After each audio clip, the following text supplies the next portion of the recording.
로마서 15장 14절로부터 21절의 말씀으로 좋은 교회와 또 목회의 본질은 무엇인가에 대해서 함께 말씀을 전하도록 하겠습니다. 좋은 교회가 어떤 교회이고 또 목회의 본질이 무엇인지를 알면 우리가 신앙생활을 어떻게 해야 되는지를 우리가 잘 알 수가 있어요. 우리가 지난주까지 사도 바울이 12절 말씀까지 교회 내부의 갈등에 대해서 이 말씀을 전했습니다. 그러면서 13절에서 그 모든 것들이 잘 이루어지기 위해서 그 갈등에 대한 마지막 정리를 말씀을 하고 있어요. 그러면서 이제 14절부터는 교회와 목회에 대해서 다시 한번 재정리를 하고 있습니다. 자, 13절을 우리가 14절부터 다시 보기 전에 우리 13절을 먼저 다시 한번 읽어보도록 하겠습니다. 13절입니다. 시작. 소망의 하나님이 모든 기쁨과 평강을 믿음 안에서 너희에게 충만하게 하사 성령의 능력으로 소망이 넘치게 하시기를 원하노라. 아멘. 자, 바로 이러한 성도들이 교회 안에 함께 있으면 어떤 교회 내부의 갈등과 이런 어려움들이 쉽게 정리가 될 수 있다라는 것을 말씀을 하고 있어요. 13절에서 보면 우리의 인생에 있어서 모든 소망의 근원은 하나님이 되셔야 된다고 말씀하고 있습니다. 오직 하나님만이 여러분들의 삶의 소망이 되시기를 주님의 이름으로 축원드립니다. 네. 소망을 하나님께 두는 것이 그리스도인이에요. 무슨 얘기냐? 자신의 삶의 중심적 가치관, 가장 중요한 가치, 내 삶의 최고의 우선순위, 그것이 하나님이 되어야 됩니다. 그것이 말씀이 되어야 되고 교회가 되어야 되고 복음이 되어야 돼요. 진리가 되어야 되는 거예요. 우리가 살면서요, 많은 사람들이, 대부분의 사람들이죠, 이 땅의 것에 소망을 둡니다. 그러면 항상 슬픔과 절망, 낙심만 있을 뿐이에요. 어떤 사람은 건강에 그렇게 신경을 많이 쓰고요. 어떤 사람은 좋은 직장에 많이 신경을 쓰고요. 심지어 소망을 자신의 자녀에게 소망을 두는 경우도 많이 있습니다. 그렇게 되면 항상 슬픔과 절망과 낙담에 빠질 수밖에 없어요. 왜 그러냐면 지금 말한 이 모든 것들이 악해서라기보다는, 악해서가 아니라 이 모든 것들은요 항상 변합니다. 그리고 늘 마지막이 있어요. 마지막이 있어요. 젊음도 여러분 건강할 때나 젊지요. 나이가 들어가면 아무리 그 사람이 젊었을 때 건강을 잘 유지한다, 운동을 하고 바르고 찌고 째고 땡기고 해봐요. 시간 지나면 다 소용없습니다. 건강 시간 지나면 변해요. 끝이 있어요. 좋은 직장, 여러분 평생 직장이라는 거 지금 없습니다. 그런 거 없어요.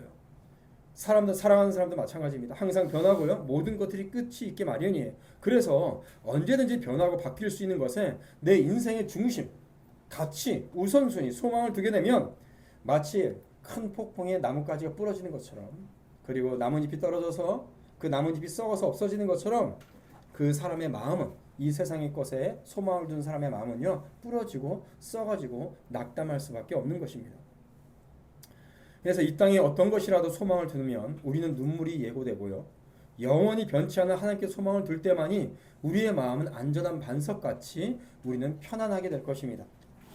그래서 여러분, 이 땅의 것에 소망을 두면 둘수록 하나님께 소망을 적게 두게 되겠죠. 반대로 하나님께 소망을 두면 둘수록 이 땅의 소망이 작아집니다. 그래서 이 땅의 소망이 작게 차지하는 사람은요 그 마음에 의외로 슬픔이 덜합니다. 슬픔이나 또한 상처받는 일이 오더라도요 그것이 덜 그게 크게 작용하지 않아요. 왜냐하면 변하지 않는 하나님께 소망을 두기 때문에 그래요. 이 땅을 살아갈 때에 변하지 않는 하나님께 소망을 두게 되면 우리의 마음에는 성령께서 평화와 기쁨을 주시기 때문입니다.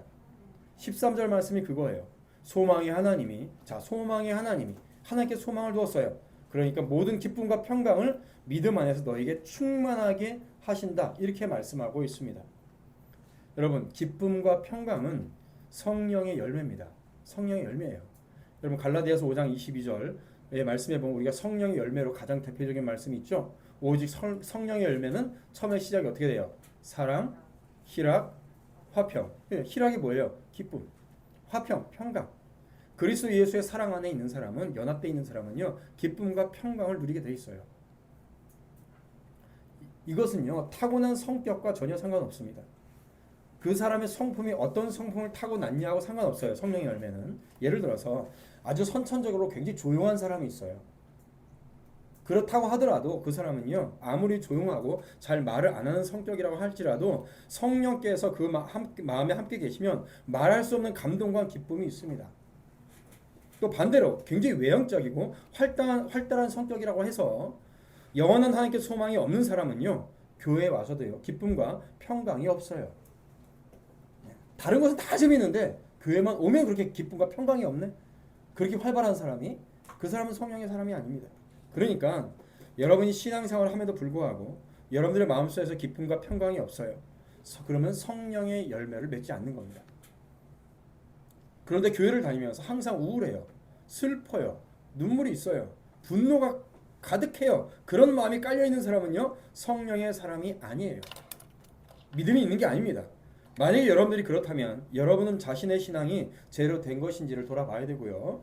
정말로 여러분들이 예수님을 믿고 있는 사람인지를 다시 확인해 봐야 돼요. 왜냐하면 잘 점검해야 됩니다. 그것이 성령의 능력이 아니라 내 개인의 교만이거나 잘난 것일 수 있어요. 하나님께 소망을 두는 사람은 그 마음에 성령이 내주하십니다. 예수 그리스도의 성품을 담게 돼 있어요. 당연히 성령의 열매가, 그리스도의 마음의 성품이 나타나게 돼 있는 거죠. 그래서 성령의 능력이라는 것은 어떤 거예요? 누가 봐도 슬픈 것 같고요. 누가 봐도 슬픈 일을 당했어요. 누가 봐도 저 사람의 마음에 분노가 가득하게 될 것 같아요. 평강에 깨져버릴 것 같죠. 그런데 성령의 사람은 그 마음속에 하나님께 소망을 품고 있기 때문에 항상 기쁨과 평강이 그 마음에 기본적으로 잔잔하게 깔려 있는 겁니다. 그 사람이 성령의 사람이에요. 여러분, 그래서 교회에서도요, 맨날 뭐만 소리 지르는 사람 있잖아요. 성령의 사람 아니에요. 다른 신자들을 한 가족이요, 지체로 받을 수가 있는 거예요. 어떤 사람이? 하나님께 소망을 두는 사람이 기쁨과 평강이 있으니까 나하고 좀 생각이 다르거나 가치관이 좀 달라요. 어떤 삶의 형태가 달라요. 그럼에도 불구하고 교회 내부의 갈등에 대해서 그 사람은 소망이 하나님께 있기 때문에 기쁨과 평강이 기본적으로 깔려 있기 때문에 당연히 나와 생각이 다른 성도들과 하나 되어 갈 수가 있는 겁니다. 교회 내부의 갈등에 대해서 말씀하시고 나서 이 말씀을 하시는 이유가 바로 그거예요.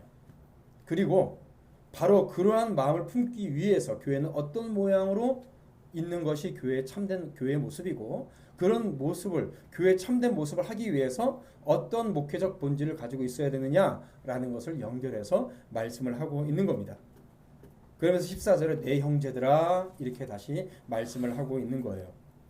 교회 내부의 갈등에 서로 다름에 대해서 얘기했던 바울이 이제 그러면 좋은 교회는 어떤 모습을 갖추고 있는 것이 좋은 교회인가, 그리고 목회의 본질은 무엇인지를 마지막으로 바울이 또 그 안에서 자랑하는 것이 무엇인지에 대해서 말씀하고 있는 것이죠.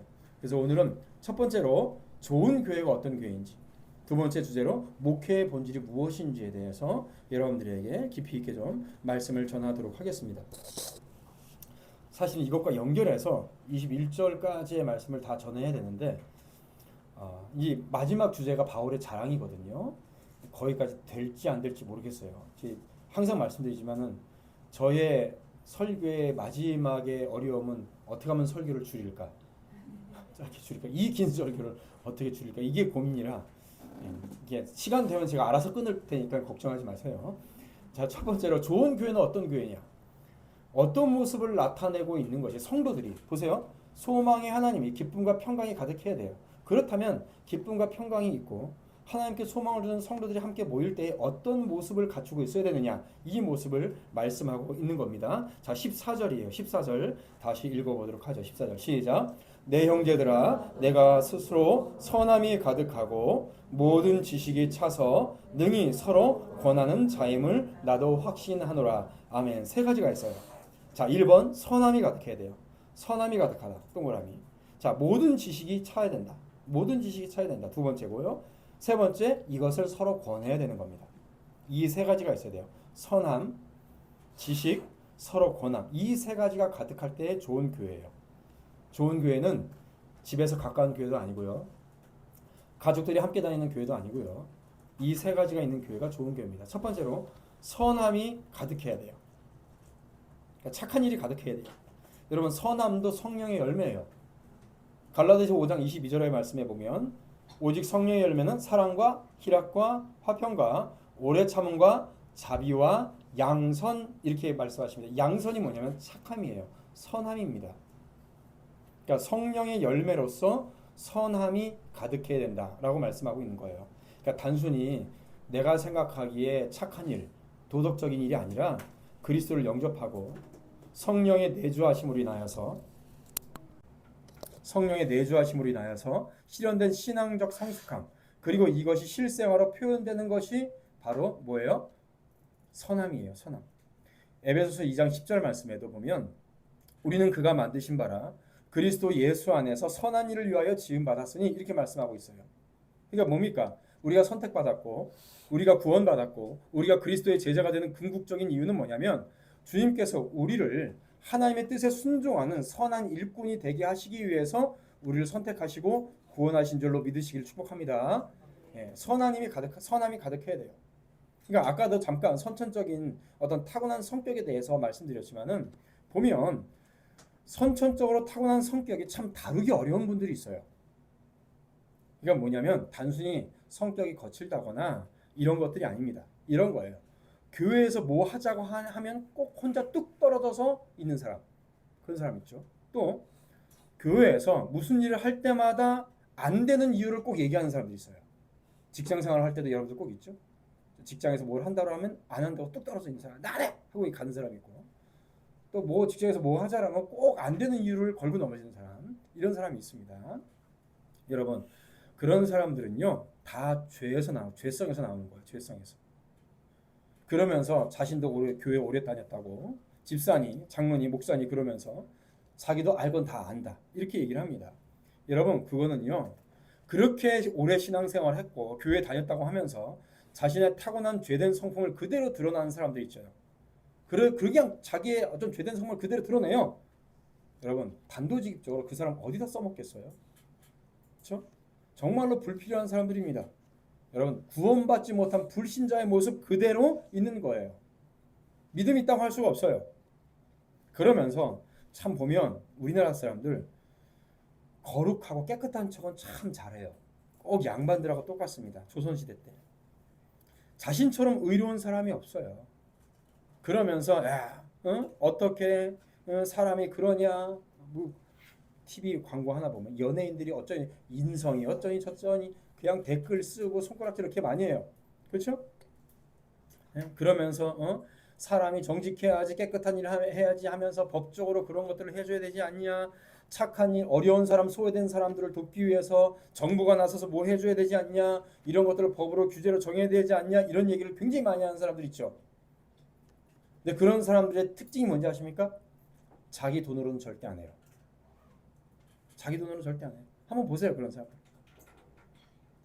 다른 사람 뭐만 잘못하면 가서 정죄하고 죽이려고 달려듭니다.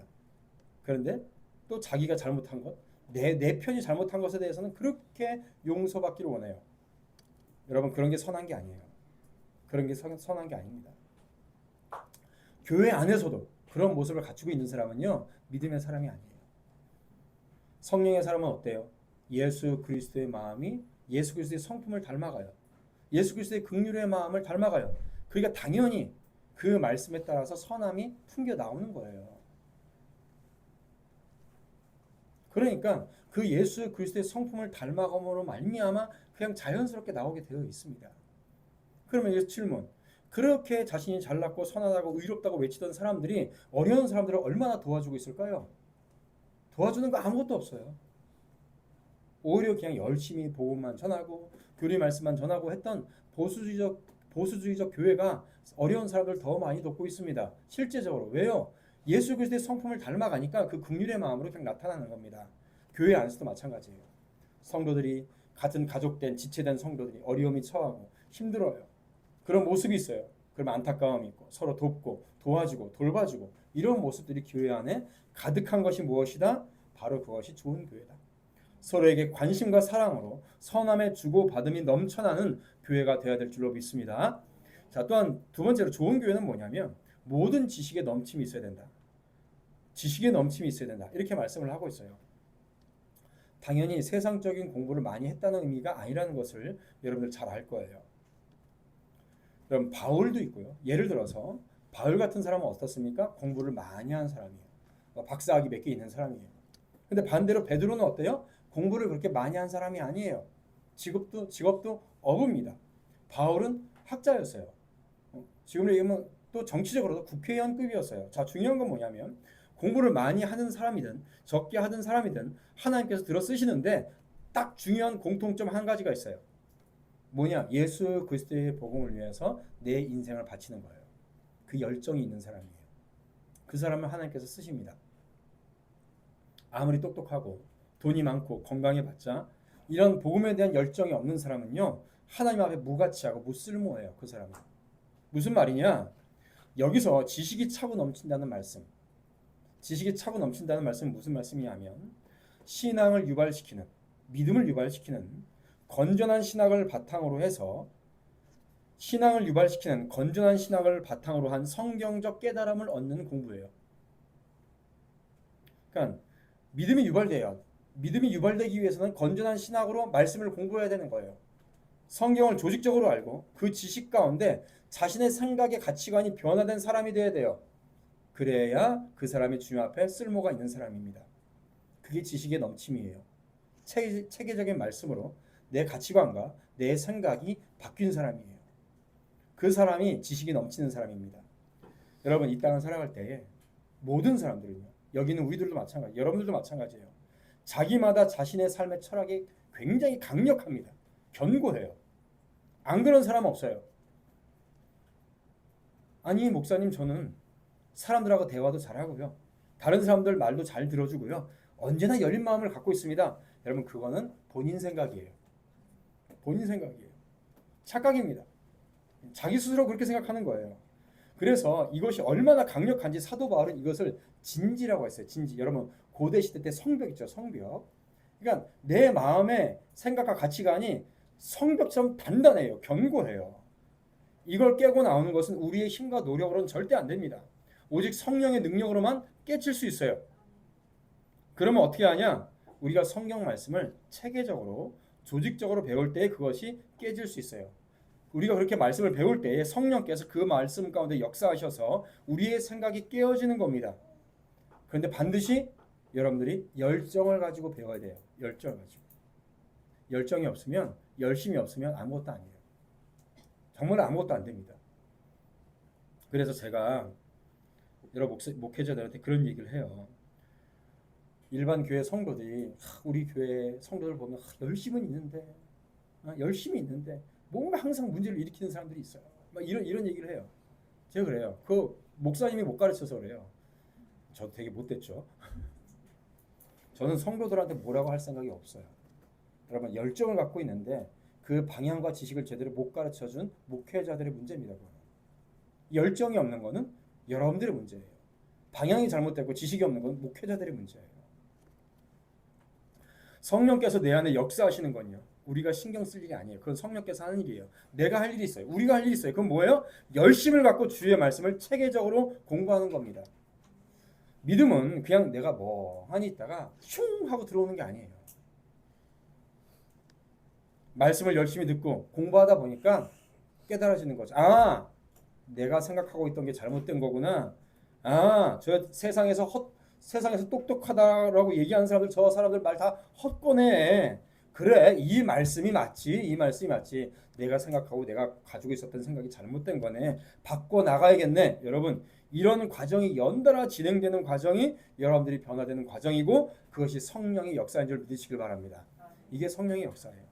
교회 안에서 그냥 멍하니 앉아 있거나, 목사님들도 마찬가지입니다. 목사님들 마찬가지예요.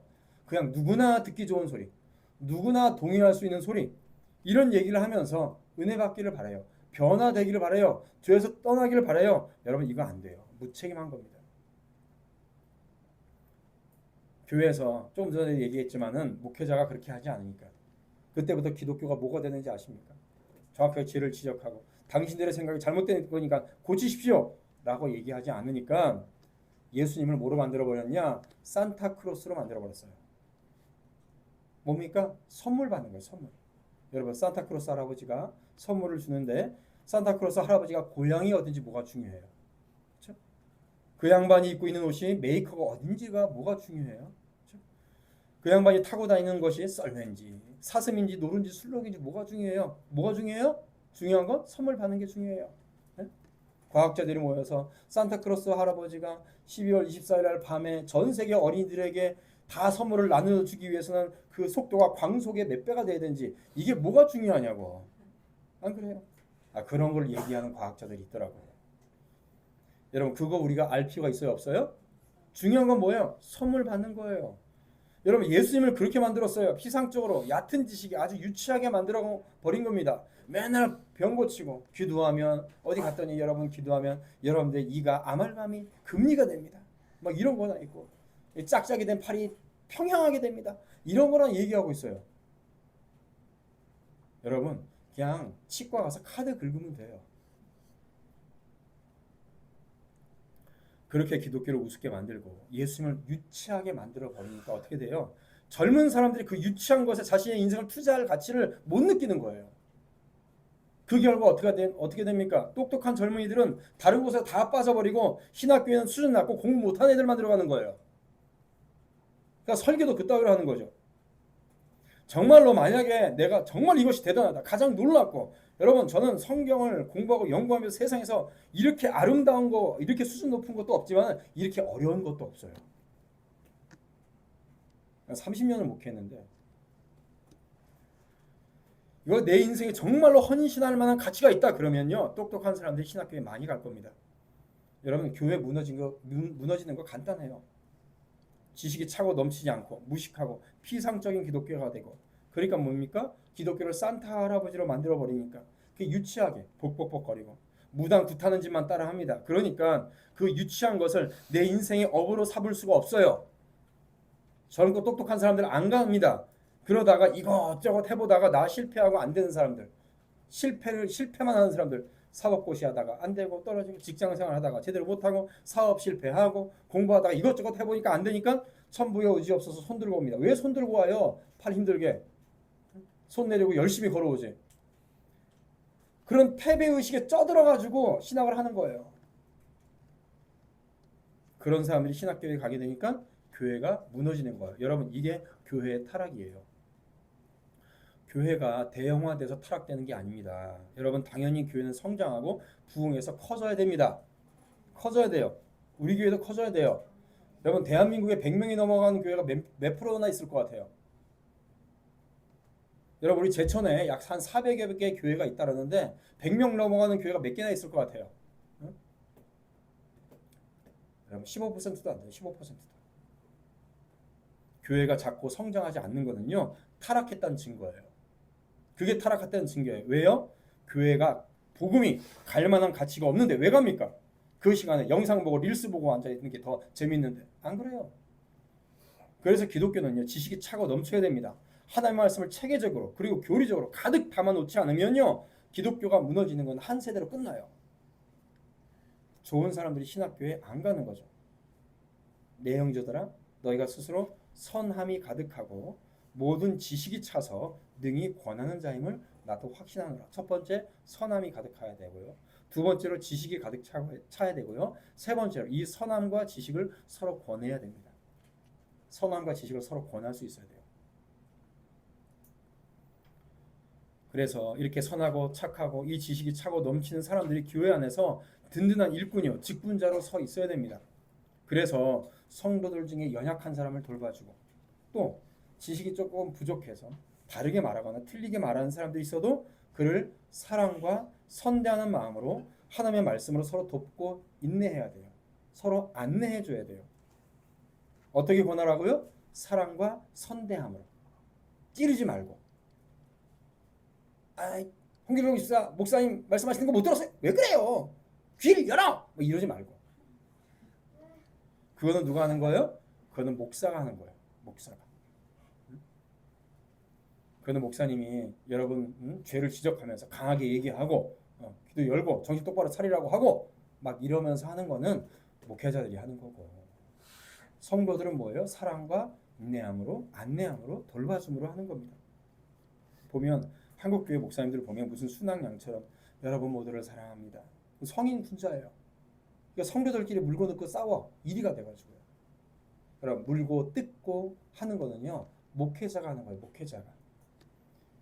여러분 머릿속에 상상을 해보세요. 거대한 초원에 양들을 치고 있습니다. 그 양들을 치고 계시는 분은 누구예요? 예수님. 그 예수님의 명령을 따라서 막 그 양들을 치면서 주위에서 막 짚고 물고 뜯고 하고 막 뛰어다니는 애들이 있어요. 누구죠? 누가 있어요? 시커매가지고 짖으면서 막 뛰어다니는 애들이 있어요. 뭐예요? 쇠파트, 쇠파트. 양치는 개들. 그게 목사예요. 그게 목사예요. 그 목사가 짚고 물고 해야 돼요. 그 양들은 옆에서 개가 짖으니까 뭐예요? 자기네들끼리 잘 있는 거예요. 그렇다고 저를 그걸로 생각하면 안 되시고요. 그냥 비유입니다. 비유. 이게 뭐예요? 선함이 가득하고 말씀이 가득 차서 성숙해서 뭐예요? 서로 사랑과 서로 믿음 가운데 안내해 줄 수 있는 것. 이것이 좋은 교회입니다. 그래서 좋은 교회는 선함이 가득해야 되고요. 성령 안에서 말씀으로 성숙되어서 얼굴만 보면 뭐예요? 서로 도와주고 싶고 서로 포근해지고 저 집사님한테 가면 내가 좀 잘못했어도 다 나를 보듬어 줄 것 같고 용서해 줄 것 같고 서로를 어깨를 기댈 수 있는 것. 그것이 교회인 거예요. 교회인 거. 그래서 교회는요. 가까운 교회도 아니고요. 좋은 교회는 가족들이 다니는 교회도 아니고요. 좋은 교회는 어렸을 때부터 다니는 교회도 아니고 이 세 가지가 충만한 교회가 좋은 교회인 줄 믿고 이런 교회를 만들어 가기를 주님의 이름으로 축원드립니다. 자, 그렇다면 이런 좋은 교회를 이렇게 만들어 갈 때에 두 번째로 목회의 본질이 무엇이냐요? 목회의 본질. 자, 로마서 15장 16절입니다. 16절 같이 읽어보죠. 16절 시작. 이 은혜는 곧 나로 이방인을 위하여 그리스도의 예수의 일꾼이 되어 하나님의 복음의 제사장 직분을 하게 하사 이방인을 제물로 드리는 것이 성령 안에서 거룩하게 되어 받으실 만하게 하려 하심이라. 아멘. 자, 여기서 보면 하나님의 복음의 제사장 직분, 복음의 제사장 직분 이렇게 말씀하고 있어요. 이것이 목회의 본질입니다. 자, 우리의 제사장은 오직 예수 그리스도 한 분밖에 없음을 믿습니다. 오직 예수 그리스도만이 우리의 제사장 되시고 제사장 되신 예수 그리스도께서 우리의 유일한 중보자 되십니다. 자, 제사장의 직분은요 중보자예요. 중보자는 뭐냐면 하나님과 우리 사람 사이에 중간에 개입해서 중보자, 즉 변호사의 역할을 하는 것이 중보자입니다. 변호사 역할을 하는 거예요. 자, 여러분들이 딱 이 개념만 가지고 있으면 돼요. 하나님과 사람 사이에 변호사 역할을 한다. 하나님과 사람 사이를 연결해주는 변호사 역할을 한다. 그래서 교회에서요 목사라는 사람 자체는요 중보자가 아니에요. 복음의 제사장 직분이 뭔지를 지금 제가 설명해 드리도록 하겠습니다. 이것을 이해해야 목회의 직분을 우리 본질을 알 수 있어요. 자, 로마 교회, 로마 카톨릭은요 사제들이 제사장이에요. 사제들이 제사장이에요. 하나님과 일반 신도 사이의 중보자 역할을 하는 것이 누구냐? 제사장이에요. 그러니까 사도 자체 신부 자체가 제사장이에요. 그래서 이들은 실질적으로 사제들에 의해서 구원이 전달된다고 인식하고 있습니다. 그러니까 신자들의 천국과 지옥을 결정하는 사람이 누구예요? 사제들, 신부들이에요. 그래서 로마 교회에 가면, 카톨릭에 가면 사제들 앞에 상이 놓여 있어요. 우리는 이 설교 단상이나 성찬식을 하면 상만 있다가 빼고 그러죠. 그런데 로마 교회는요 그 상이 제단입니다. 제물의 제단이에요. 제단 위에 떡과 포도주가 항상 있어요. 그래서 사제들이 신부들이 축복을 합니다. 그러면 그 떡과 포도주가 실제로 예수님의 살과 피로 바뀌어요. 신자들의 몸에 들어가서 구원을 일으키는 거예요. 그것이 화채설이에요. 괜히 여러분 성찬을 하거나 예배를 드리는 거나 이런 모든 것들이요 그냥 나온 게 아니라 성경을 연구해서 잘못된 신앙을 개혁해서 바로 잡아 나간 거예요. 그러니까 신부들이 축복으로 그 떡이 예수님의 살이 되니까 그들이 직접 신자들에게 구원을 베풀어 주는 겁니다. 그러니까 로마 카톨릭의 신부들이 제사장인 거예요. 그래서 로마 교회나 우리 개혁 교회에서요 구원의 시작은 예수 그리스도의 연합이라는 말은 똑같아요.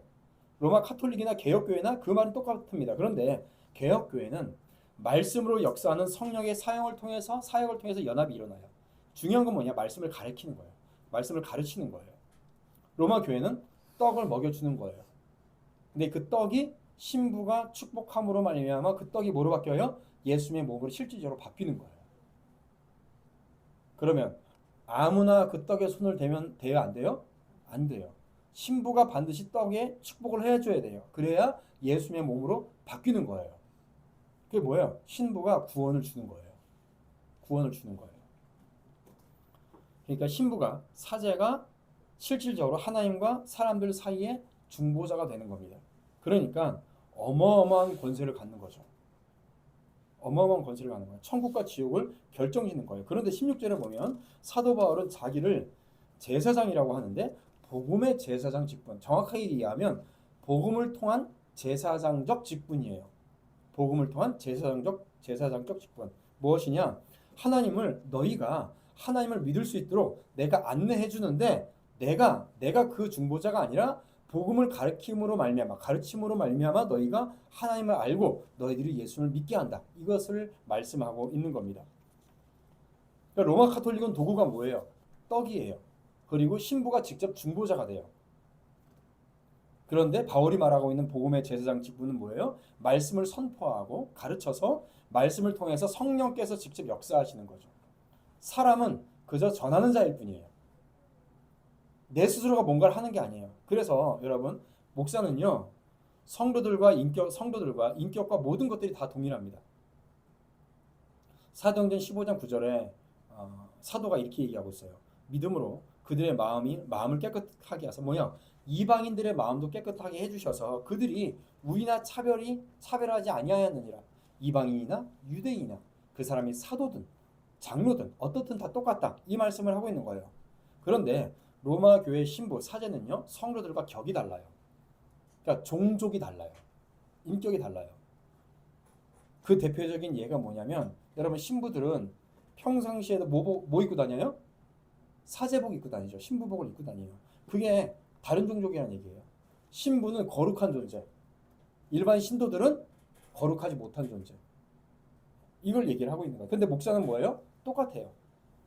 단지 예배 시간에 하나님의 말씀을 가르치고 대언하는 사람으로서 또 예배를 집례하는 사람으로서 올라와 있는 거예요. 내려가면 그냥 동네 아저씨예요. 배 나온 동네 아저씨예요. 이건 뭐하고 똑같냐면 법원의 판사가 재판을 할 때에 그때만 판사죠. 그렇죠? 근데 슈퍼 갈 때는 뭐예요? 동네 아저씨예요. 지나다니다가 동네에서 그 사람이 지나다니다가 그 사람이 판사가 아니에요. 그 사람은 법원에서 판결할 때만 판사 역할로서 법복을 입고 판결을 할 뿐이에요. 슈퍼를 갔는데 누가 막 둘이 싸운다 그래서 그 자리에서 판결하지 않아요. 판결하지 않는다고요. 그거하고 똑같은 겁니다. 그런데 사제들은 일반 신도와 완전히 다른 세계의 사람이에요. 그것을 구별하기 위해서 평상시에도 신부복을 입고 다니는 겁니다. 이런 것에 비해서 바울이 말하고 있는 복음의 제사장이라는 것은 하나님의 말씀이 여러분들을 화해시키고 말씀이 회개시키고 하나님과 연합시키는 그 과정이 바로 복음이고요. 그 복음을 전하는 것이 목회다라고 얘기를 하고 있는 겁니다. 그래서 이렇게 생각하면 거의 맞아요. 로마 카톨릭의 신부들은 어떤 그 세상의 어떤 직업하고 가장 비슷하냐면 무당하고 가장 비슷합니다. 무당하고. 왜냐하면 신과 사람 사이를 중매하는 역할이죠. 그렇죠? 근데 개혁교회 목사는 뭐하고 가장 비슷하냐면 학원 강사하고 비슷해요. 학원 강사하고. 이해가 되시죠? 그래서 교회는 가르치는 곳이에요. 말씀을 가르쳐야 돼요. 그 외의 모든 것들은 부차적인 것이에요. 없어도 돼요. 그런데 말씀 사역을 빼고 다른 것을 더 많이 한다. 그럼 목회를 안 하는 겁니다. 말씀 사역이 딱 중심을 잡고 있으면 그것만 있어도 교회는 되는 거예요.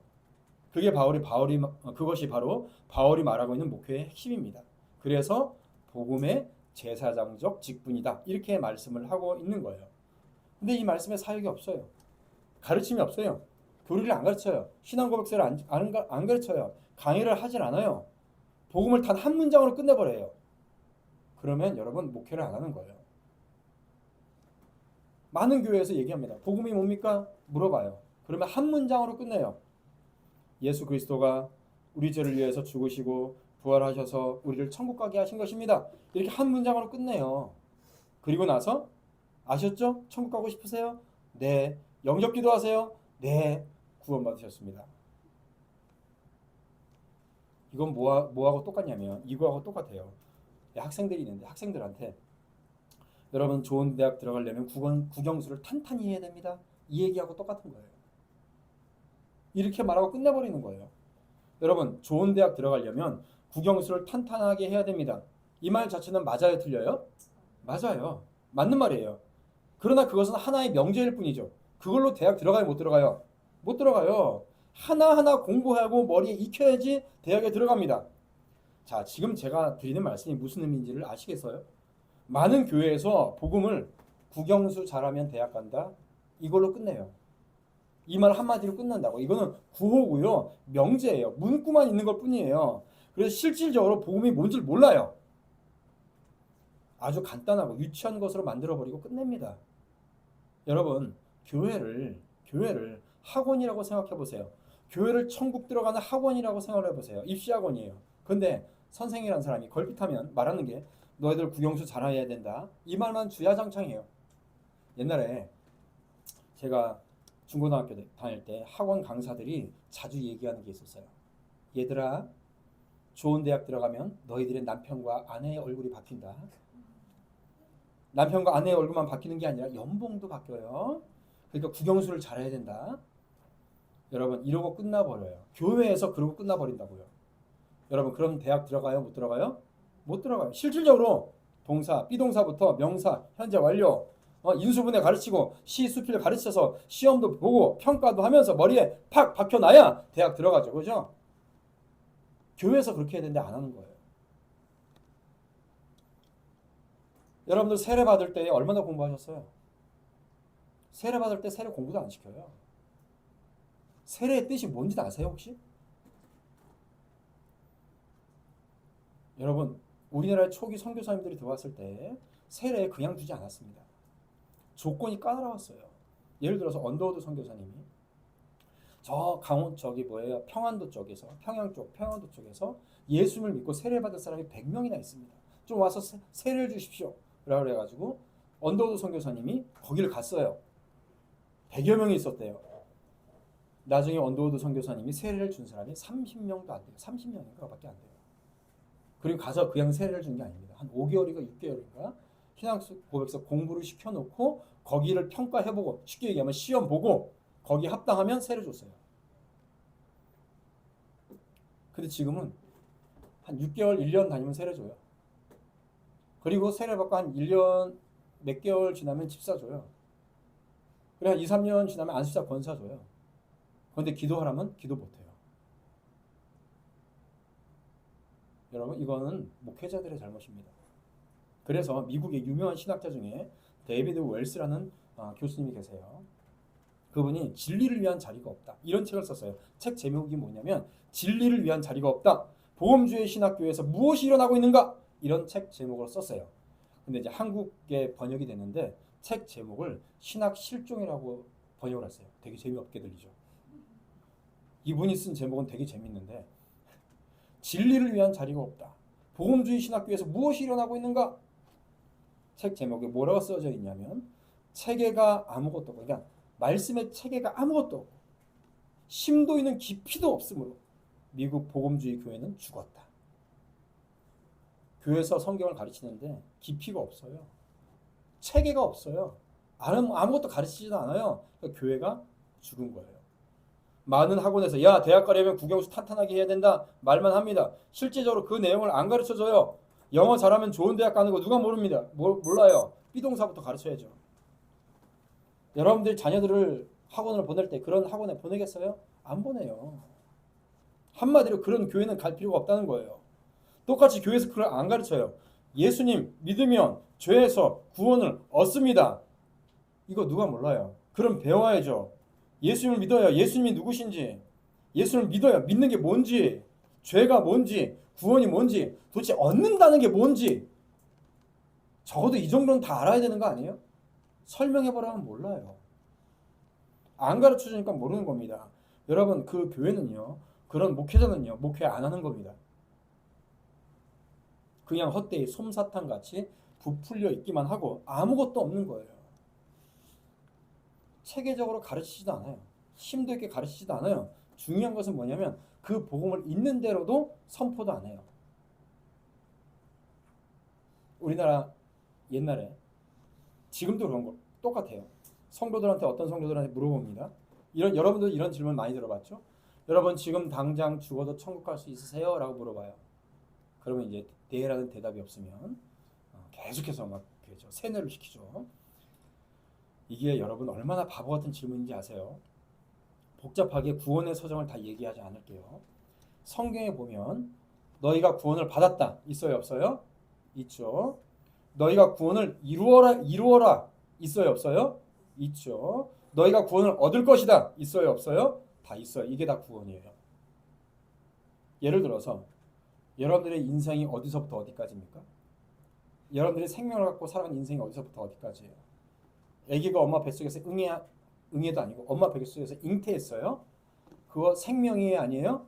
생명이죠. 그 사람의 인생이 시작된 거예요. 엄마 뱃속에서 태어났어요. 나왔어요. 인생이에요? 아니에요? 인생이죠. 7살, 8살 돼서 학교 들어갔어요. 인생이죠. 커서 청년이 되고 결혼해서 아기 낳고 직장생활을 하고 나이가 70, 80 됐어요. 생명이 아니에요? 생명이요. 이 모든 것들이 생명이고 이 모든 것들이 인생이에요. 바로 개혁주의는 이 모든 것 처음부터 끝까지를 구원이라고 얘기하는 거예요. 그 안에 중생도 있고 회심도 있고 칭의도 있고 양자도 있고 성화도 있고 견의도 있어요. 이 모든 것들을 모르는데 무슨 복음을 안다고 그래요. 목사님 예수 믿으면 그냥 끝 아니에요? 물어봐요. 예수 믿는 게 뭔데? 이렇게만 생각해요. 이 말은 뭐냐면 엄마 뱃속에서 아기 잉태하면 끝! 이 말이에요. 이게 얼마나 무서운 말입니까? 아기가 잉태했어요. 뱃속에서 엄마 뱃속에서 10달이 지나고 2년이 지나서 뱃속에서 애가 안 나와. 그거하고 똑같은 얘기입니다. 여러분 주님께서 말씀하셨어요. 회개하고 복음을 믿으라. 또 말씀하셨어요. 날마다 제 십자가를 지고 나를 따르라. 날마다. 또 말씀하셨어요. 나중까지 견디는 자는 구원을 얻으리라. 다 말씀하셨거든요. 이거 다 배워야죠. 이게 다 복음이고 이게 다 구원인데. 그래서 복음은 그냥 문구 하나라만 끝나는 것이 아닙니다. 이 모든 것들을 배우고 가르쳐야 돼요. 그러다 보면 목회자가 죄에 대해서 강력하게 설교할 때도 있겠죠. 그렇죠? 아까처럼 시아파트가 어디 떠나가는 양을 물어다 오는 것처럼 물어야죠. 그러면 싫은 소리도 하고 크게 얘기도 합니다. 그런데 이런 것들이 내키지 않아서 목회자들이 조용조용히 부드럽게 복만 얘기해요. 이런 말씀을 전하면 저 사람이 상처받을 것 같고 저 말씀을 하면 이 사람이 상처받을 것 같고 다 걸려요. 그러면서 각지고 아픈 거 다 갉아냅니다. 둥글둥글한 것만 설교를 해요. 그러니까 이 사람의 설교가 개혁교회 설교인지 로마 교회 설교인지 무당 굿하는 건지 절에서 스님들 설법하는 건지를 정체성을 모르겠어요. 이것은 온전한 복음이 아니에요. 이것이 바로 바울이 말하고 있는 복음의 제사장적 직분입니다. 그리고 마지막으로 말씀의 충족성. 목회의 본질이 뭐냐? 말씀이 충만해져서 그 말씀을 통하여서 모든 인생을 살아가도록 하는 겁니다. 말씀에 충만해져서 그 말씀을 통해서 모든 인생을 결정하고 분별해서 살아가도록 하는 거예요. 여러분 말씀이면 충만해요. 말씀이면 충만한 줄로 믿습니다. 그런데 이제 질문이 있죠. 목사님, 네 복음을 배우고 다 충만하고 알아야 되는데요. 우리가 살아갈 때 실제로 궁금한 것이 많아요. 실제로 알고 싶은 것이 많이 있습니다. 예를 들어서 이런 거죠. 목사님 누구랑 결혼해야 될까요? 어느 직장에 들어가야 될까요? 어느 집에 살아가야 될까요? 제가 선거를 하는데 투표를 누구를 해야 될까요? 이런 것들이 정말 궁금한 거죠. 여러분 말씀이 충만하면 다 됩니다. 말씀이 충만하면 다 돼요. 잘 들어보세요. 우리 청년들, 학생들. 말씀이 충만한 사람은 여자 얼굴 보고 결혼 안 합니다. 여자 얼굴 보고 결혼 안 해요. 누구랑 결혼할까요? 누구랑 결혼해요? 묻지도 따지도 않고 신앙 좋고 인격 좋은 여자하고 결혼해요. 아멘을 안 해. 그렇지 않고 예쁜 여자 얼굴에 반해서 가봐요. 예쁜 얼굴이 한눈에 반해서 가봐요. 한눈에 반했어요. 한쪽 눈은 뜨면 어떡할 거야? 한쪽 눈 맞아 뜨면. 그 예쁜 얼굴이 가민이 벗겨지면요. 인생 끝나요. 여러분 믿지 않는 사람하고요. 살기 힘듭니다. 살지 못해요. 고통이에요. 옛날에 우리 부모님들 이렇게 말씀하셨어요. 여자 얼굴 뜯어먹고 사는 거 아니다. 여러분 만년의 진리입니다. 예. 또 이런 말도 있죠. 얼굴값 한다. 얼굴값 한다. 그거 틀린 말 아니에요. 얼굴 예쁜 거 오래 못 갑니다. 마지막까지 남는 거 뭐냐? 신앙과 인격이에요. 하나님의 말씀에 충만한 사람은 신앙의 자매가 예뻐 보여요. 믿음이 있는 사람이 예뻐 보여요. 그런데 하나님의 말씀 안 배운 사람은 빡 보이는 얼굴만 보여요. 예쁜 얼굴만 보여요. 자매들도 마찬가지입니다. 남자를 볼 때 키, 얼굴, 돈, 지금 이 말 할 때 왜 이렇게 웃음이 나오냐? 네. 신앙과 인격을 보지 않고 이런 걸 보면요, 여러분 인생 망치는 겁니다. 말씀 많이 공부하면 신앙이 얼마나 중요한지 알고 신앙 좋은 사람하고 결혼하게 되어 있어요. 여기 우리 장년부 보니까 대체로 결혼을 잘 하신 것 같아요. 그렇게 되기를 축복합니다. 그러니까 누가 결혼할까? 말씀 안에 있으면 다 논리가 끝이에요. 여러분 어디로 이사 갈까요? 어디가 좋을까요? 목사님 거기 가니까 뭐예요? 부동산 투자할 때가 좋아요. 그건 투자할 때 투자하시고요. 어디로 이사 갈까요? 교회 옆에 가까운데. 교회하고 가까운데. 여러분 이거는 기도거리 안 돼요. 기도거리 안 된다고요. 여러분 기도가 필요 없어요. 왜 그런 거 갖고 기도합니까? 그거 왜 기도할 게 얼마나 많은데. 나는 교회가 좋고 말씀 배우는 자리가 너무 좋고 성도들과 함께 교제하는 게 너무 좋아요. 당연히 교회 가까운 데 가서 살죠. 제가 전도사 있을 때에 제가 처음에 전도사 있을 때 한 10년 있었던 전도사 있었던 교회도 이렇게 작은 교회를 시작해서 나중에 커진 교회예요. 근데 그 옆에 조그만 음식점이 있었어요. 근데 되게 맛있었어요. 그 집의 순두부찌개보다 맛있는 순두부찌개를 전 아직까지도 먹어본 적이 없습니다.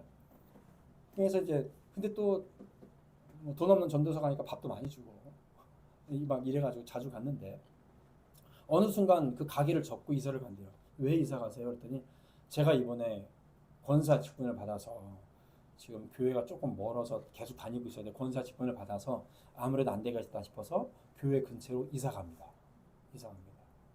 근데 사실 먼 것도 아니에요. 지금으로 솔직히 여러분 버스나 자동차 타고 1시간 좀 안 걸리는 거는 먼 것도 아니잖아요. 요즘 현대 시대에. 근데 가까운 데로 간다는 거예요. 제가 권사가 돼가지고 이렇게 좀 먼 데 있으면 안 될 것 같아서 접는데요. 제가 아주 훌륭하시다고.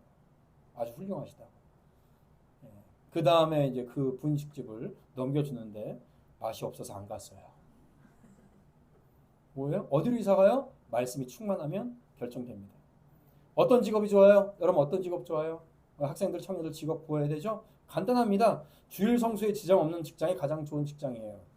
그게 직장이에요. 다른 건 다 여러분들 죄와 욕심이에요. 제가 목회하면서 청년 때, 대학 때 무슨 기독교 서클 간사였느니 나도 청년 때 신앙생활 열심히 했느니 이런 사람 저 많이 봤어요. 그런데 나이가 30대고 40대고 50대인데 불신자하고 결혼하고 있고 직장은 주일 성수도 못하는 데 가서 직장생활하고 있어요. 여러분 그래서 신앙생활 제대로 못해요. 그러면서 하는 말이 나도 왕년에는 학생 때는 청년 때는 이런 소리 하고 있어요. 그거 불신자입니다. 그거 불신자예요. 천국 못 가요. 자, 분명히 얘기합니다. 그 사람 불신자예요. 왜요? 말씀이 그 사람의 중심이 있는데 예배가 그렇게 내 가치관에 소망이 없어요. 다 접어도 내가 하고 싶은 대로 살아요. 그게 무슨 신자예요? 불신자죠. 이 나라를 개혁하고 사회를 개혁하는 것도 마찬가지입니다. 이 나라와 사회를 어떻게 개혁해 나갈까요? 어떻게 해야 이 나라와 사회가 개선되고 아름다운 나라가 될까요? 여러분 칼빈이 사역했던 제네바라는 도시는 어떤 도시였는지 아십니까?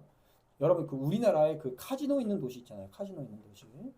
그리고 술집 이런 데 많은 도시 옛날에 있었잖아요. 뭐 항구나 광산 이런 곳이 술, 유흥, 폭력, 노름 이런 것들이 굉장히 많아요. 그런 곳이. 제네바라는 도시가 그런 도시였어요. 제네바가 그런 도시였어요, 원래. 그래서 제네바 의회의 정치인들이 수차례 이것을 개선하려고 엄청나게 많은 노력을 했고요. 법도 많이 만들었어요. 근데 백약이 무효예요. 아무리 강력한 법을 만들어도 절대로 개선되지 않았어요. 개선되지 않죠. 그 법을 만드는 정치인들도 헛짓거리 하는데 똑같은 짓을 하는데 개선이 됩니까? 그런데 존 칼빈이 들어왔습니다. 존 칼빈이 한번 들어와서 개혁하려다가 쫓겨났죠. 그래서 다시 들어왔어요. 그렇게 다시 들어와서 딱 3년이 지나자 제네바의 술집의 대부분이 문을 닫았어요. 사회개혁, 머리띠 두르고 나가서 하는 게 개혁이 안 돼요. 지난주에도 말씀드렸지만 586 세대들이 그렇게 했어요. 뭐가 된 게 있습니까? 없어요. 좋은 말은 입으로 다 하면서 더 사회를 부정과 불법과 더럽게 만들어버렸잖아요. 뭡니까? 지금 말한 목회의 본질을 제대로 실천해서 교회에 거듭난 성도들이 많아지면 사회는 저절로 개혁되게 되어 있는 줄로 믿습니다. 돈으로 안 돼요. 아무것도로 안 돼요. 아무리 많은 것들을 투자해도 안 돼요. 사랑하는 성도 여러분, 이 땅에 우리의 자녀들이 보지 말아야 될 것이 얼마나 많아요. 이 땅에 얼마나 흉악한 것들이 많습니까? 그거 백날 막아봐야 소용없어요. 못 막아요. 그런데 하나님께 은혜 받고 말씀이 충만하면 그런데 가라고 해도 안 가요.